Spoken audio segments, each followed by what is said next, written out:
नमस्कार। दुनिया भर की पौराणिक कथाओं में कुछ किरदार ऐसे हैं जो सिर्फ श्रद्धा नहीं बल्कि डर भी पैदा करते हैं, और उन्हीं में से एक हैं देवी कालरात्रि। उनका स्वरूप जितना डरावना है, उनकी कहानी उतनी ही गहरी और ज्ञान से भरी है। तो चलिए आज इस रहस्य को परत दर परत खोलते हैं। और देखिए, कहानी की शुरुआत ही एक अजीब से विरोधाभास से होती है। एक तरफ उन्हें कहा जा रहा है भयानक और दूसरी ही तरफ समृद्धि प्रदान करने वाली। मतलब एक ही देवी में ये दो बिल्कुल ऑपोजिट गुण, ये कैसे हो सकता है? यही वो पहेली है जिसे आज सुलझाना है। तो सबसे पहले बात करते हैं उनके उस भयानक, उस दिव्य स्वरूप की। जरा कल्पना कीजिए, उनका रंग है घोर अंधकार जैसा काला। 3 बड़ी बड़ी गोल आंखें हैं जो आग की तरह दहक रही हैं। बाल पूरी तरह से खुले हुए और बिखरे हुए, मानो वो किसी नियम या किसी बंधन को नहीं मानती। और शायद सबसे डरावनी बात, उनके नथनों से आग की लपटें निकल रही हैं। हाँ, ये स्वरूप जानबूझकर भय पैदा करने के लिए है, लेकिन इस डर के पीछे एक बहुत बहुत गहरा मकसद छिपा है। लेकिन इस भयानक रूप के ठीक पीछे छिपी है एक बिल्कुल अलग पहचान। उन्हें शुभंकर विनाशक भी कहते हैं। और बस यहीं से उनकी कहानी में एक बहुत बड़ा मोड़ आता है, जो हमें उनके असली मकसद तक ले जाएगा।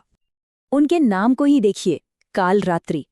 यहाँ काल का मतलब सिर्फ मौत नहीं है, इसका एक और गहरा मतलब है समय या टाइम, और रात्रि का मतलब है रात। तो काल रात्रि का मतलब सिर्फ मौत की रात नहीं हुआ, बल्कि इसका मतलब है वो जो समय का भी अंत कर दे। ये उस अवस्था का प्रतीक है जब ब्रह्मांड की हर चीज, यहां तक कि खुद समय भी महाविनाश में समा जाता है। और यहीं पर वो विरोधाभास और भी गहरा हो जाता है। एक नाम है कालरात्रि जो विनाश से जुड़ा है, और उनका दूसरा नाम है शुभंकरी यानी शुभ करने वाली। इसका मतलब साफ है कि उनका जो क्रोध है, जो विनाश है, वो सिर्फ अधर्म और अहंकार के लिए है, और भक्तों के लिए उनकी यही विनाशकारी शक्ति एक सुरक्षा कवच बन जाती है। तो सोचने वाली बात यह है कि उनका विनाश भी एक तरह की कृपा ही है। तो फिर सवाल ये उठता है कि उन्हें इस स्वरूप की जरूरत पड़ी ही क्यों? इसका जवाब हमें एक बहुत ही मशहूर कथा में मिलता है, अजेय असुर युद्ध की कथा में। इस युद्ध का विलेन था रक्तबीज नाम का एक असुर, और उसे एक बड़ा ही अजीब वरदान मिला हुआ था कि उसके खून की एक भी बूंद अगर जमीन पर गिरी तो उससे उसी के जैसा एक और शक्तिशाली असुर पैदा हो जाएगा। अब जाहिर है, देवताओं के लिए ये एक लगभग नामुमकिन चुनौती थी। ये एक ऐसी साइकिल थी जिसे तोड़ना नामुमकिन लग रहा था। देवता जितनी बार रक्तबीज को घायल करते, युद्ध के मैदान में उतने ही और रक्तबीज खड़े हो जाते। मतलब हर हमला दुश्मन को कमजोर करने के बजाय और भी ज्यादा ताकतवर बना रहा था। युद्ध एक ऐसे मोड़ पर पहुंच गया था जहां जीतना नामुमकिन लग रहा था। और इस नामुमकिन समस्या का समाधान भी उतना ही असाधारण था।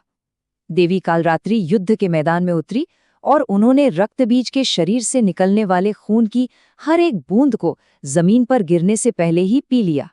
हाँ, ये देखने सुनने में बहुत भयानक लगता है, लेकिन उस समस्या का यही एकमात्र और सटीक समाधान था।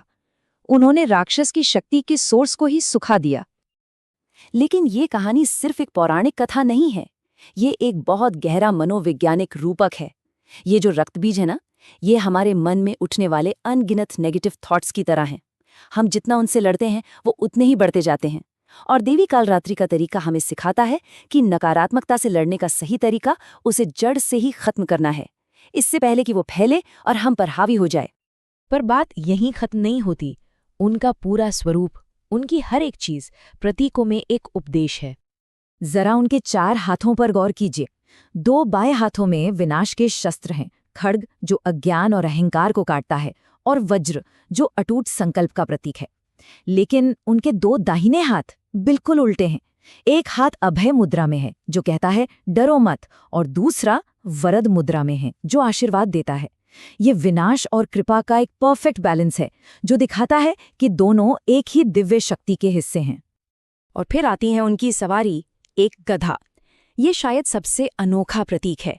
जहां दूसरे देवी देवता शेर या बैल की सवारी करते हैं, वहीं वो एक गधे पर बैठी हैं। गधा हठ और जिद का प्रतीक माना जाता है, और उस पर सवारी करके देवी ये दिखाती हैं कि उन्होंने हमारे स्वभाव के सबसे जिद्दी और अहंकार वाले हिस्सों पर भी जीत हासिल कर ली है। तो इन सब बातों का सार क्या है? ये हमें ले जाता है अपने आखिरी और सबसे अहम पड़ाव पर, अंधकार से होकर गुजरने वाला मार्ग।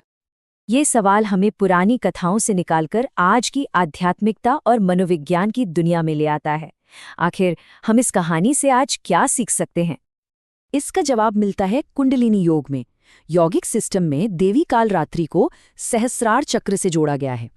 ये हमारे सिर के सबसे ऊपरी हिस्से में मौजूद ऊर्जा का केंद्र है। इसे शुद्ध चेतना यानी प्योर कॉन्शियसनेस का सबसे ऊंचा मुकाम माना जाता है। और बस यहीं सबसे गहरा आध्यात्मिक विरोधाभास सामने आता है। मंजिल है चेतना का सबसे ऊंचा शिखर, जिसे अक्सर परम प्रकाश या प्योर लाइट कहा जाता है। लेकिन उस प्रकाश तक पहुंचने का रास्ता देवी के सबसे अंधकारमय और भयानक स्वरूप के ध्यान से होकर जाता है। यह हमें सिखाता है कि आत्मज्ञान का रास्ता अंधेरे से बचकर नहीं, बल्कि उसके ठीक बीच से होकर गुजरता है। हमें अपने डर, अपनी नकारात्मकता का सामना करना ही पड़ता है, और देवी कालरात्रि हमें उस डर को पार करने की शक्ति देती हैं।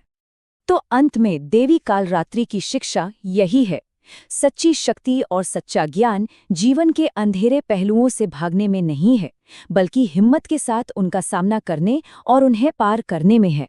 उनका भयानक स्वरूप कोई रुकावट नहीं, बल्कि एक रास्ता है, एक ऐसा रास्ता जो विनाश के डर से परे हमें परम ज्ञान की निडर सुबह तक ले जाता है।